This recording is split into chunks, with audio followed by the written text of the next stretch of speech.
Hello, welcome everyone. Today we are doing congruent triangles.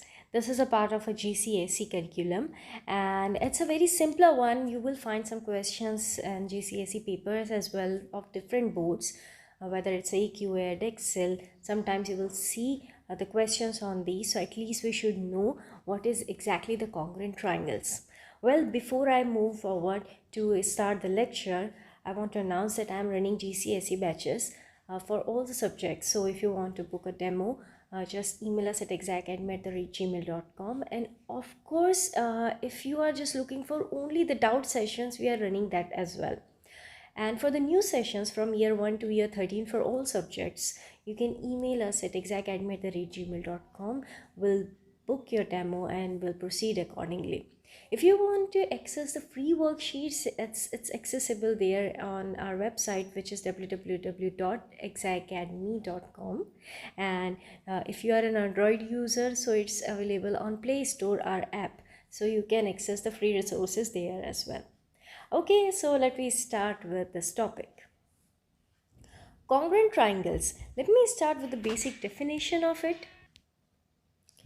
So two triangles are said to be congruent if the corresponding sides are equal, or if corresponding angles are equal. If these things are equal, then we say that they both are congruent. Now there is a term called similar as well, similar figure, similar triangle. In that case, the corresponding angles are same but corresponding sides are not same. They are in ratio. That's the basic difference between the similarity and the congruency. So don't get confused between both. Congruency is where the corresponding sides and corresponding angles are equal.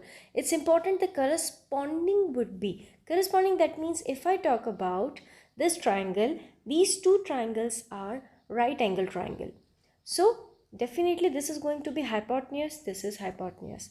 This one is, if I'm taking this angle, then in that case I can say this be adjacent, this be adjacent.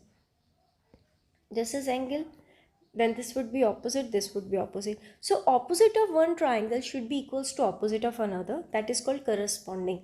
It doesn't mean that suppose this is 3 centimeter and this one is 3 centimeters and this one is 30 degrees and this one is 30 degrees. This one is 4 centimeters and this one is 4 centimeters, then you would be saying, okay, at least the legs are equal. No, the corresponding angles or corresponding sides should be equal. So if I'm talking about this side, then this side should be equal. That's the known as corresponding. So this is the basic definition in which the corresponding sides and corresponding angles should be equal. Okay, there are different ways by which you can prove the congruency. Obviously we have to prove congruent triangle. So even if like few of these things are given in two different triangles, suppose one angle is given, two sides are given, and we have to know whether they both are congruent or not. To prove that congruency, there are some methods. So let me discuss that. So there are 5 theorems by which you can prove the congruency, and the names are side, side, side. In these theorems, S stands for side, whereas A stands for angle. If I say S, S, S, it stands side, side, side. Then the second one is SAS, that means side, angle, side. The third comes as angle, angle, side, AAS. The fourth one is ASA, and the last one is RHS. So here you can see what 5 are: side, side, side, side, angle, angle, side, angle, right hypotenuse, side. See, if they have name, there is a specific reason for it. That means if side, angle, side, then it would be in order. In the order the name is given. So let me start so that you can get a better clarity. See this one. Let me prove first the side, side, side. Suppose in this question, it's given as this is 3 centimeters, this one is 3 centimeters. This is 5 centimeters, this is 5 centimeters, this is 7 centimeters, and this is 7 centimeters. If you see, the corresponding sides are equal because you can clearly see the shape is exactly the same, size is exactly the same, and the corresponding angles, you get to know that definitely the corresponding angle of this is going to be this one, for this is going to be this one, and for this is going to be this one. So the corresponding angles are clearly equal. And what corresponding angles are equal? One side, another side, and another side. That means three sides are equal in this case. So if I name it A, B, C, this is D, E, F, I can say, if I'm going to compare these two triangles, I can say that AB is equals to DE, that is one side. Then BC is equals to EF, which is another side. And CA is equals to FD, which is another side. So you can clearly see that side, the corresponding sides are equal. So I can say that yes, they are congruent because of side. So what I have to write here?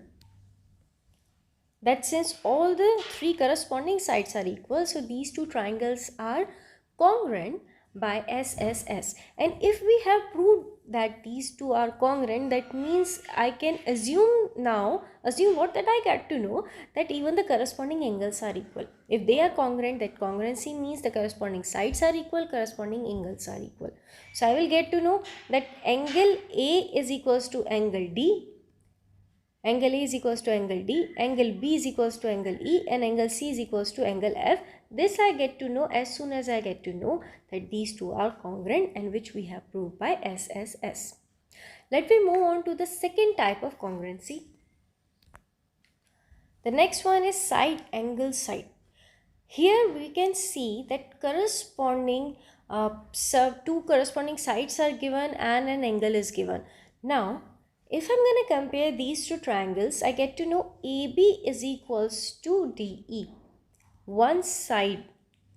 Then next, this is the reason it got its name, side angle side, in an order. If you are moving in a cyclic way, you will get to know there is a side, angle, and side.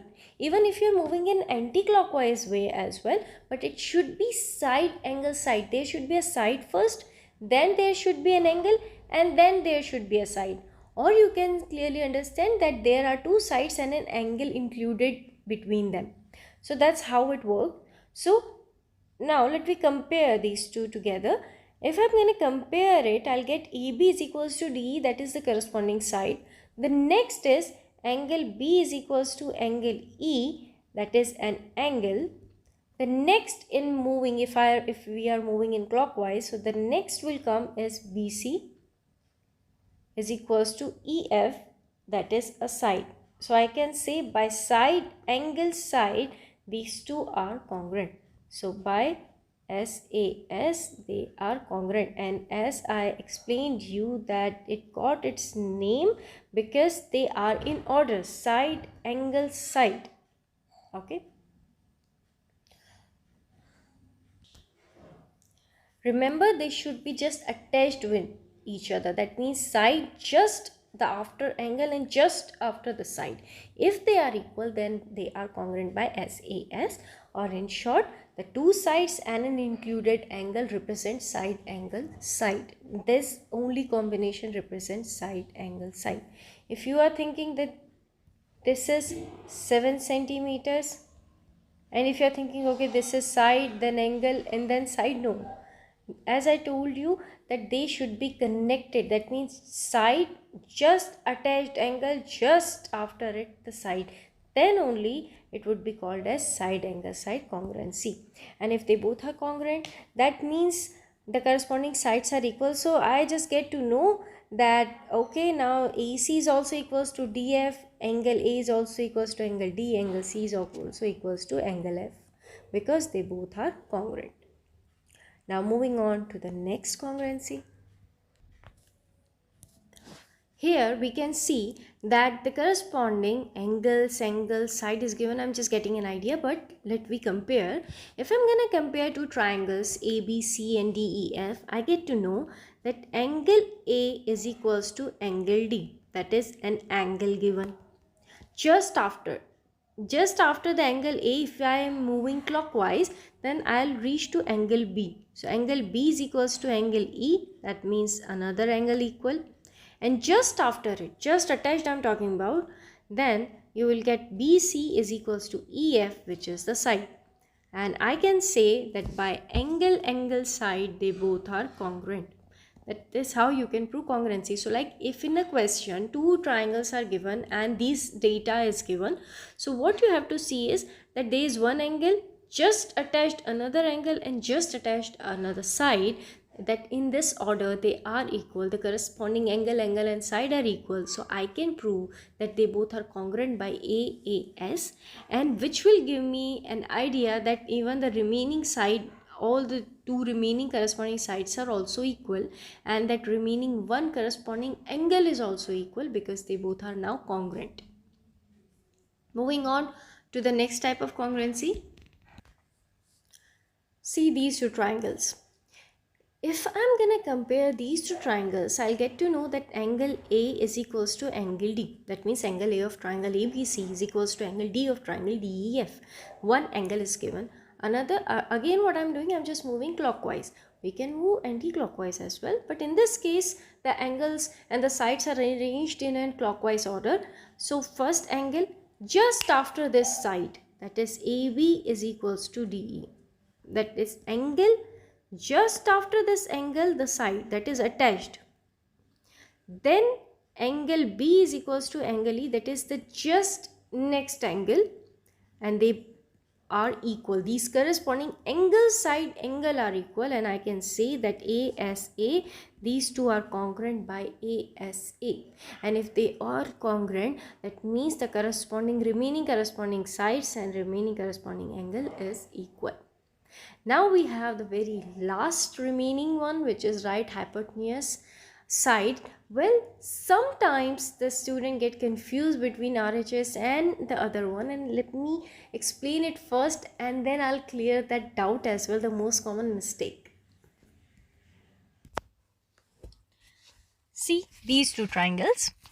Let me name this triangle ABC and DEF. If I'm going to compare, I can see angle A is equals to angle D is equals to 90 degrees. So I get to know, okay, one angle, because in RHS, it stands for right angle hypotenuse side. Your one corresponding angles should be 90 degrees. That checked. The second is hypotenuse. Definitely CB is equals to FE is equals to hypotenuse. They both are hypotenuse. So yeah, checked. One right angle, one hypotenuse, and one side. Any corresponding side, because now the two legs are remaining, that is CA, FD or AB, DE. Any one of them corresponding should be equal.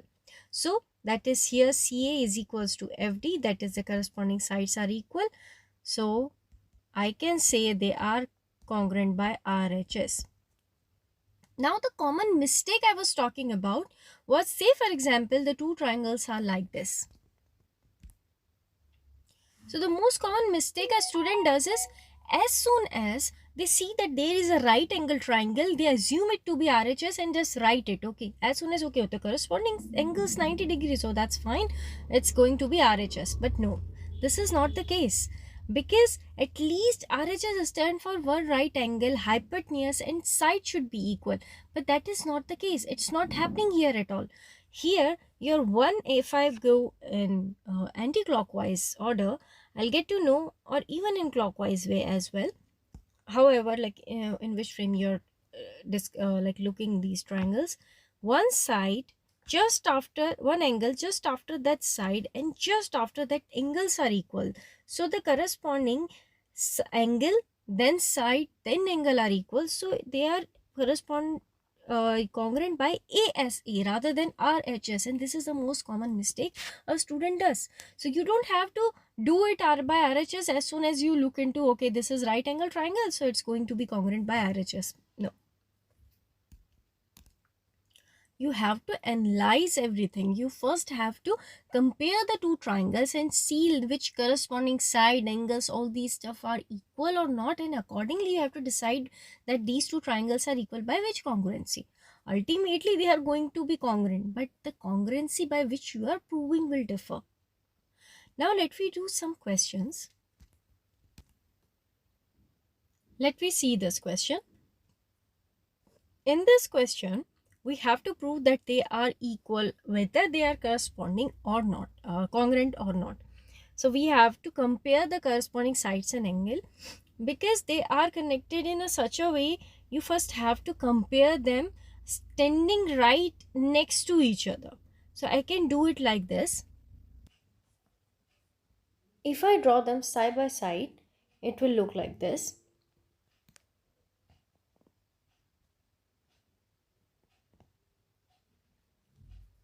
Only these two triangles I'm drawing, and how can I make them side by side? Because it's no A, O, B. That means A will be here, O will be here, B will be here. Similarly, D, O, C, I'm writing D here, O here, C here. According to the name, we have to say like AO is given as equals to OD. So AO is equals to OD. AO is this and OD is this. Okay. Then BO is equals to OC. Then BO is this one is equals to OC. So I get to know, okay, the corresponding sides are equal. But only two sides are given and nothing more, no more information is given here. One we can conclude by ourselves from our side is that this angle is equals to this angle because they are vertically opposite angle. Yeah, definitely you can give your input as well in order to find the congruency. So vertical opposite angles are definitely going to be equal. That means angle AOB is equals to angle DOC. Now if I'm gonna compare, I can write AO is equals to OD is equals to side, angle O is equals to angle, then OB is equals to OC is equals to side, and by SAS they both are congruent. So by side angle side we can prove their congruency, and I can say that other remaining corresponding angles and sides are also equal because they both are congruent. Moving on to the next question. Here, now as soon as you see that right angle triangle, you will say, okay, this is by RHS, but I have already proved that not necessarily it's going to be. But one thing I can see here is that hypotenuse is also equal. So yeah, definitely as soon as like I can see they are going to be congruent by RHS, but the question is, are they or not? We can see that 90 degrees equal, the hypotenuse is equal, but the corresponding side should be equal, right? It seems like this is adjacent and this is opposite, right? If adjacent of one triangle is equals to opposite of another, not necessarily they both are congruent triangle, but there is a catch here. Let I name it AOB and this is CD, and let me draw it. So if I draw it here and here, so I'll get a better idea. ABO. Now this is D because this is 90 degree. I'm just mirroring it, literally inverting it. We can rotate it anyhow. This is D. Let's say this is C and this is O. Definitely because D O. So I have written D O. This is DC. This is DC. So here they have given that BO is equals to OC. This is given as this is equals to this is. They both are 90 degrees. So far right angle triangle hypotenuse are equal, but the corresponding side should be equal. They have given that DO is equals to AB. It seems it's not, but you can see it in other wise as well. What if I rotate this one? Let me just rotate it. I just rotate it like kind of flipping. I did actually more than rotation. It's here now. D is at D. That means corresponding angle A, angle D is equals to 90 degree without a doubt. Now side BO is equals to OC, which is hypotenuse. So yes, they both are equal. So I can say that side OB is equals to OC, which is equals to hypotenuse, are equal. And Now I can see the corresponding side seems to be equal because BA is equals to OD. So it's the way how you're looking the triangle. In the previous way, I have flipped it and the adjacent were seems to be corresponding to the opposite. I mean, like, it seems to be that they both are equal. But if you flip it like this, then you'll get to know that the corresponding sides are definitely equal. And yes, I can say that one angle, one side, and another hypotenuse, that is RHS, are equal. One right angle, one hypotenuse, and another side. So they both are congruent by RHS. So these are the basics of the questions. I have given you a dimension how you can see the question, how can you prove congruency, and in the next class we'll be doing the worksheets on it. So I think that's it for today, and let me repeat once again that I'm running GCSE batches for all subjects, that is the crash course, as well as I'm running just the doubt sessions as well. Like, you can book for 1 day, for 2 day, depends on your doubts. It's not necessary that you have to continue everything, it's just the doubt sessions. You can just email us at exactacademy@gmail.com how you want the classes to be. And if you want to book for the new session from year 1 to 13 for all subjects, same, you just need to email us at exactacademy@gmail.com and access our website, which is www.exactacademy.com. You can access free worksheets there, or you can access our app, which is available on Play Store. So that's it for today. Have a great day. Thank you. Take care.